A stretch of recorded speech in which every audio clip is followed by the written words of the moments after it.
Journalists responsible for publishing articles critical of Putin on pro-Kremlin outlets speak to CNN.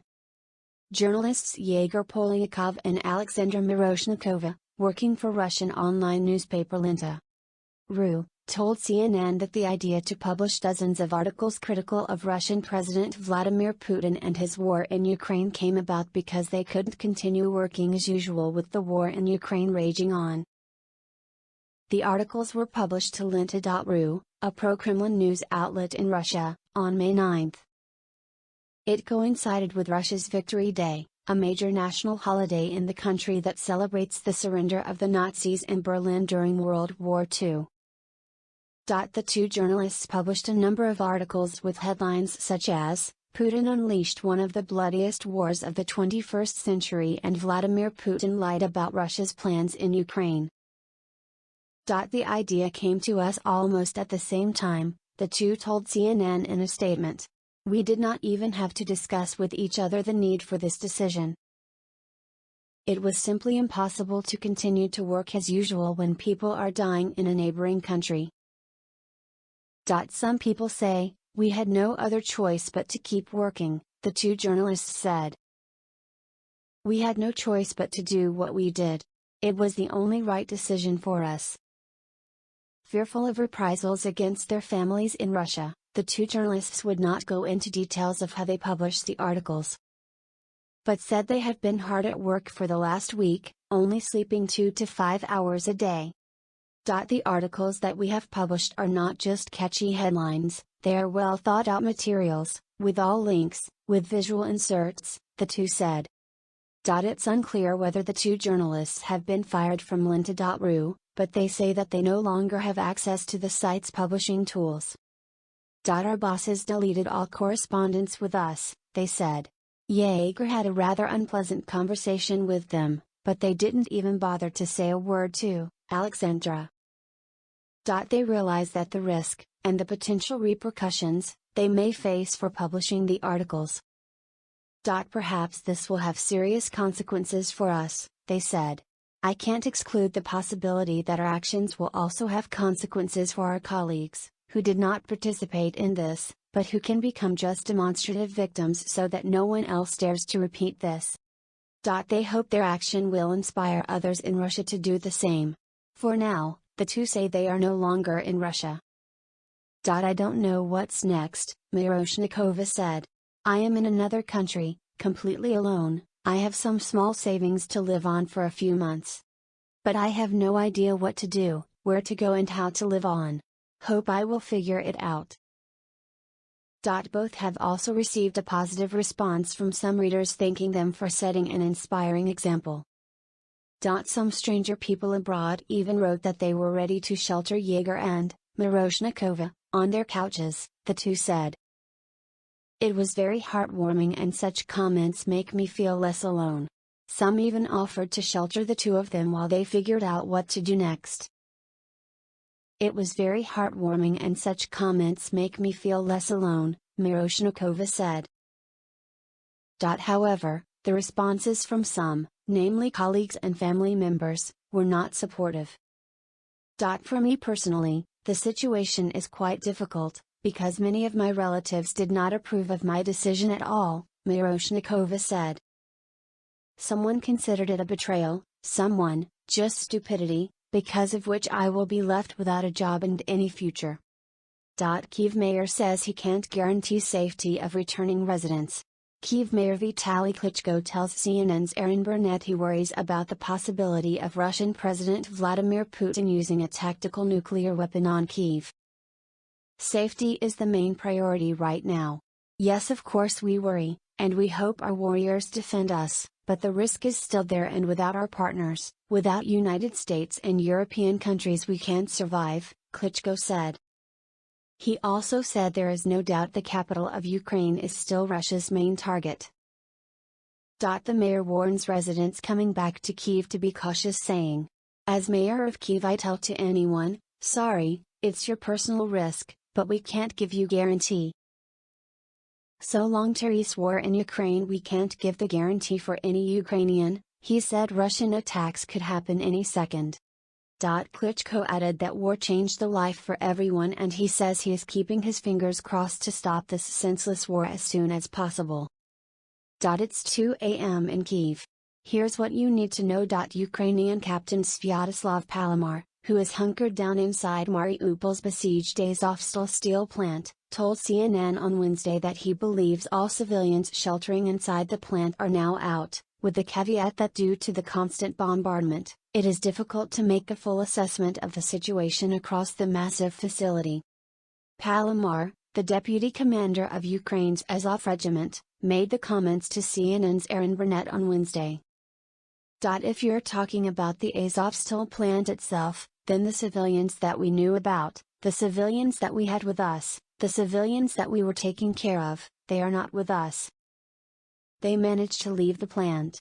And as far as I cannot tell you for sure, maybe there's someone else further down in the territory because no international organization at any point came or had access to come and assess the situation, he told CNN. Here are more of the latest headlines in the Russia-Ukraine war: Russian civilian reported killed in shelling of Belgorod. For the first time, a civilian in Russia has reportedly died as a result of cross-border shelling from Ukraine, according to Russian authorities.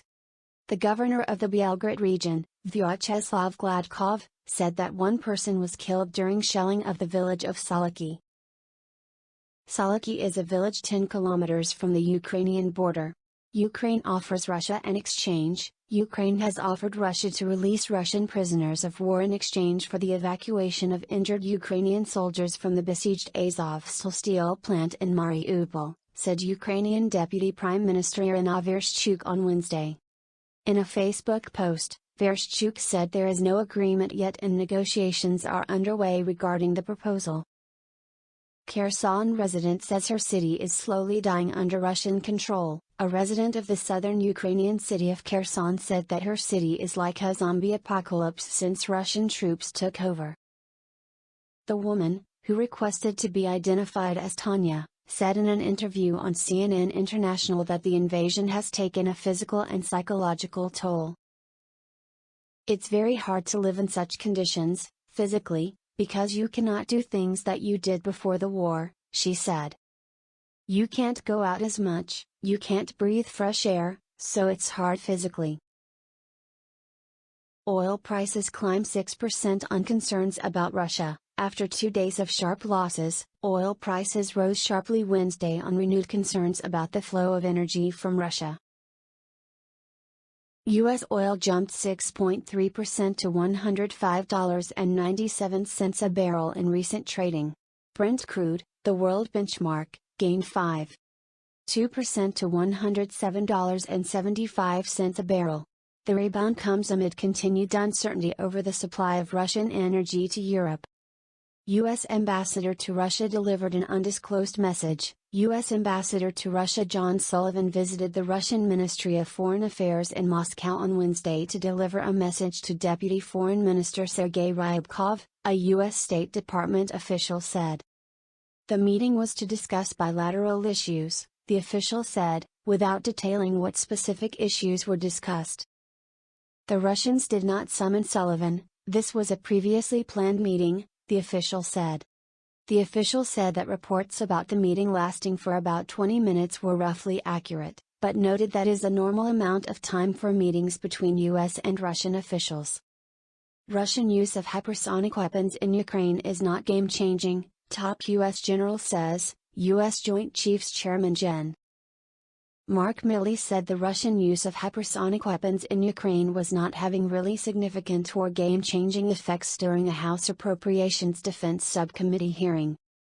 Other than the speed of the weapon, in terms of its effect on a given target, we are not seeing really significant or game-changing effects to date with the delivery of the small number of hypersonics that the Russians have used, Milley said. A senior U.S. defense official said on Tuesday that Russia had launched between 10 and 12 hypersonic missiles against Ukraine so far. EU Internal Market Commissioner, it is unfair to say that Europe is divided on oil embargo against Russia. EU Internal Market Commissioner Thierry Breton tells CNN it is unfair to call the European Union divided over an oil embargo against Russia, despite Hungary saying it would not support the sanctions. The European Commission is now discussing changes to win over countries, including Hungary and Slovakia. Hungary has warned it cannot accept the EU's planned ban on Russian oil, saying it would amount to an atomic bomb for its economy. Breton insisted the EU has acted very quickly to put in place 5 packages of sanctions so far and that they must hold discussions to take care of everyone. We have 2 countries which are 100% dependent on oil, Russian oil, so we have to take care of them. In other words, if we apply these sanctions, we have also to propose alternative solutions to the ones who need it. This is exactly what we are doing. This is why it's taking a little bit of time, but we are working on it in solidarity, he told CNN's Richard Quest. Breton also had strong words for the chief executive of Volkswagen, who had called for a negotiated end to the war in Ukraine so that sanctions can be lifted. Listen, there is a war here. And a war is a matter of states, it's not a matter of companies. We have always been very clear, with every single industrial ecosystem and companies. We will take care of what we have to take care of, but a war is a matter of the state, no one else, he said. Ukrainians eliminate at least 2 pontoon bridges near Bilohorivka, satellite and drone images show. The Ukrainians have, twice in the last 24 hours, stopped Russians' efforts to cross the Siversky Donets River in the Luhansk Oblast, blowing up 2 pontoon bridges near Bilohorivka. A satellite image collected by geospatial intelligence firm Black Sky shows a Russian pontoon bridge crossing the river on May 10 shortly after a Ukrainian artillery barrage hit the surrounding area. Smoke is seen rising from the western shore of the Siversky Donets River at one end of the bridge. On the eastern bank, craters and smoke are also seen on the eastern shore, including around Russian military vehicles that crossed over. Grainy drone video circulating on social media, geolocated and its authenticity verified by CNN, shows the aftermath of the strikes. The military strikes destroyed the bridge, which is seen half sunk in the river.